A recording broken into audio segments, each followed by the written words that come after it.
Hi అండి. Welcome back to my channel ఆహా వంటిల్లు. మార్కెట్లో అయితే ఫుల్గా క్యాలీఫ్లవర్స్ వచ్చాయండి. చాలా తక్కువ రేట్లో పెద్ద పెద్ద ఫ్లవర్స్ ఇస్తున్నారు. సో మా ఇంటి దగ్గర ఉన్న మార్కెట్లో అయితే 20 రూపీస్కి చాలా పెద్ద ఫ్లవర్ ఇచ్చారండి. సో నేను ఈరోజు క్యాలీఫ్లవర్ పకోడీ చేద్దామనేసి డిసైడ్ అయిపోయాను. ఇవి సీజనల్ వెజిటేబుల్స్ అనమాట. చాలా ఇష్టం అండి మా ఇంట్లో. ఎలా చేసినా కూడా తింటారనమాట. సో ఫస్ట్ అయితే ఈరోజు నేను పకోడీ చేద్దామనేసి డిసైడ్ అయిపోయాను. ఫస్ట్ అయితే క్యాలీఫ్లవర్ని పెద్ద పెద్దగా పీసెస్ కట్ చేసి ఇలా నీళ్లు కాచి పోసేయండి. పోసేసి పైనుంచి సాల్ట్ వేసి పెట్టేయండి. ఇలా చేస్తే పురుగులు ఏమన్నా ఉన్నా, డస్ట్ ఏమన్నా ఉన్నా కూడా పోతుందండి. కంటికి కనబడని పురుగులు చాలా ఉంటాయండి క్యాలీఫ్లవర్లో. సో అందుకనేసి కొంచెం కాచి నీళ్ళు పోసేయండి. అప్పుడు శుభ్రం అయిపోతుందనమాట. నేను తీసుకున్న దాంట్లో చూసి మరీ తీసుకున్నాను. పురుగులేం లేవు. బట్ కంటికి కనబడనివి ఏమన్నా ఉంటాయేమో అని డౌట్తోనే నేను వేస్తానండి. నార్మల్గా అయితే కర్రీ చేసేటప్పుడు ఇంత కాయాల్సిన అవసరం లేదనమాట. సో జస్ట్ వేడి నీళ్ళలో పెట్టేసి అలా తీసి కర్రీ చేసుకోవచ్చు. పకోడీకి ఏంటంటే ఈ వేడి నీటిలోనే సగం ఉడికిపోవాలన్నమాట, అంత కాచాలన్నమాట. చూసారా, పైనుంచి కిందకి, కింద నుంచి పైకి కలిపేస్తూ ఉండండి వేడి నీళ్ళలో. సో ఇంకా ఏమన్నా మనకి కనపడనివి కానీ డస్ట్ లాంటివి ఉంటే పోతుందండి. చేయితో కలపకండి, జాగ్రత్త. నేను ఫస్ట్ చేయితో కలిపాను, నాకు కాలింది. సో స్పూన్తో కానీ చిల్లుల గరిటెతో కానీ ఇలా చేసేయండి. ఒక 10 మినిట్స్ ఉంచితే సరిపోతుందండి. చక్కగా అలా స్పూన్తో వేరే గిన్నెలోకి తీసుకొని చూడండి, ఒక్కొక్కటిగా తీసేసి మంచిగా వేసేయండి. ఇంకా దీంట్లో పకోడీకి మనం వాటర్ ఏమి యాడ్ చేయని అవసరం లేదనమాట. చూడండి, ఇంతే.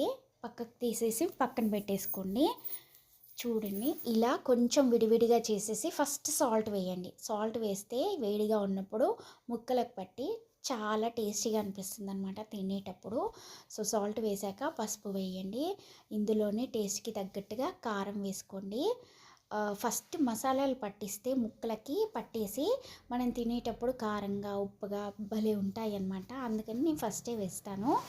సో అది మనం తినేదగ్గ కారం వేసేసి మంచి కలిపేయండి. దీంట్లోనే గరం మసాలా కొంచెం, ధనియాల పొడి కొంచెం, జీలకర్ర మెంతుల పొడి కొంచెం, కొంచెం అల్లం వెల్లుల్లిపాయ పేస్ట్ వేసి చక్కగా ముక్కలకు పట్టించేయండి. మంచిగా పట్టాలన్నమాట ముక్కలు మొత్తం. అంటే మనం ఒక పీస్ తీసి చూస్తే రెడ్గా ఇలా కనిపించాలన్నమాట, అంతలా కలపాలి. ఇందులో వాటర్ అస్సలు యాడ్ చేయకండి. చూసారా, ఇంతే. ఇవన్నీ మంచిగా కలిపే ముక్కలకు పట్టేలాగా కొంచెం నొక్కుకుంటూ కలిపేసేయండి. చూసారా, దీని తర్వాతకి అప్పుడు మనము ఏవైతే పిండిలు ఉంటాయో అవి కలుపుకోవాలి. చూడండి, చక్కగా ఇది సైడ్ డిష్కి చాలా బాగుంటుందండి. మా ఇంట్లో అయితే అన్నంలో పెట్టేసుకొని అలా తినేస్తారనమాట. పకోడీలా కాకుండా భలే ఉంటుందండి. ఇంకా వర్షాకాలం అయితే ఇంకా బాగుంటుందండి. చల్ల చల్లగా ఉన్నప్పుడు ఇది వేడిగా తింటే భలే అనిపిస్తుంది అనమాట. తర్వాతకి బియ్యం పిండి కొంచెం, అంటే కొంచెం కార్న్ఫ్లోర్, తర్వాత మైదా, 3 పిండిలు వేసి మంచిగా, అంటే ముక్కలకంతా పట్టేలాగా వేసేటప్పుడు మంచిగా ఇట్లా చల్లుకుంటూ వేసేయండి. చూసారా, ఇంతే. ఇంకా చక్కగా కలిపేయండి. పర్లేదు, ఒక 10-15 మినిట్స్ అయినా కలిపితే ముక్కకి మంచిగా పట్టేస్తుంది అనమాట ఈ పిండి. చూసారా, ఇంతే. ఇంకా వేరే వాటర్ అసలు నేను యాడ్ చేయలేదండి ఎక్కడ కూడా. ఇలా కావాలంటే మనకి ఇంకా వాటర్ లాగా, అంటే కొంచెం గట్టిగా ఉండాలన్నమాట పిండి.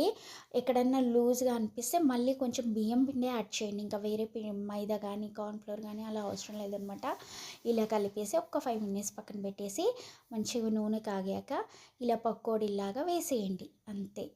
మంచిగా మంట మాత్రం ఎక్కువ పెట్టేయండి, హై ఫ్లేమ్లోనే ఉడకాలన్నమాట. సో అప్పుడే బాగుంటుంది.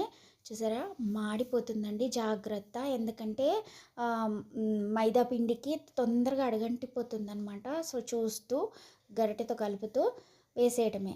ఇంకా చూసారా, మా ఇంట్లో అయితే కంపల్సరీ ఇది చేస్తే పప్పుచారు ఉండాలండి. లేదంటే నా ఒట్టన్నమైన తినేస్తారనమాట. అట్లా అంత బాగుంటుందండి నిజంగా. ఈవినింగ్ స్నాక్స్కి కూడా చాలా మంచిగా తినేయచ్చండి. పిల్లలు ట్యూషన్కి వెళ్ళేటప్పుడు కూడా తినేయచ్చు, స్నాక్స్ బాక్స్లో కూడా పెట్టేయచ్చు అనమాట. అంత బాగుంటుందండి. క్యాబేజీ దొరికినప్పుడే ఫుల్ వెరైటీస్ చేసుకోవాలి కదా. సో నేను ఇంకా పచ్చడి చేస్తాను, క్యాబేజీ క్యాలీఫ్లవర్ ఆలు కర్రీ అయితే చాలా బాగుంటుందండి. చాలా టేస్టీగా ఉంటుంది. ఇలా అంతా వేగిపోయాక ఇందులోనే ఆ నూనెలోనే పచ్చిమిర్చి ఘాట్లు పెట్టేసి వేయించేయండి. ఘాట్లు పెట్టకుండా నూనెలో వేస్తే చిల్లుతాయండి, చూసుకోండి జాగ్రత్త. ఇలా వేగాక నంచుకు తింటే చాలా బాగుంటుందండి పచ్చిమిర్చి. సో వేగాక పక్కన పెట్టేసి పైనుంచి కొంచెం సాల్ట్ వేసేయండి. వేసేసాక ఇంకా అంతేనండి, ఎంచక్కా క్యాబేజీ ఫ్రై కానీ క్యాబేజీ పకోడీ రెడీ అయిపోయిందనమాట. మా ఇద్దరు పిల్లలు ఒకరేమో పకోడీ అంటారు, ఒకరేమో ఫ్రై అంటారనమాట. సో అందుకని నేను అట్లా అన్నాను. చూడండి, ఇలా డెకరేట్ చేసేసి వాళ్ళ ముందు పెట్టేసామనుకోండి, అంతే శుభ్రంగా తినేస్తారనమాట. ఇంకా ఆ రోజు సాయంత్రానికి అయితే నేను పప్పుచారు చేశాను వేడివేడిగా. వేడివేడి అన్నంలోకి పప్పుచారు ప్లస్ ఈ క్యాలీఫ్లవర్ పకోడీ అండి. సూపర్ అంటే సూపర్ కాంబినేషన్. చాలా టేస్టీగా ఉందండి. మీరు ఒకసారి ట్రై చేయండి. మీకు ఎలా వచ్చిందో తప్పకుండా కామెంట్ చేయండి.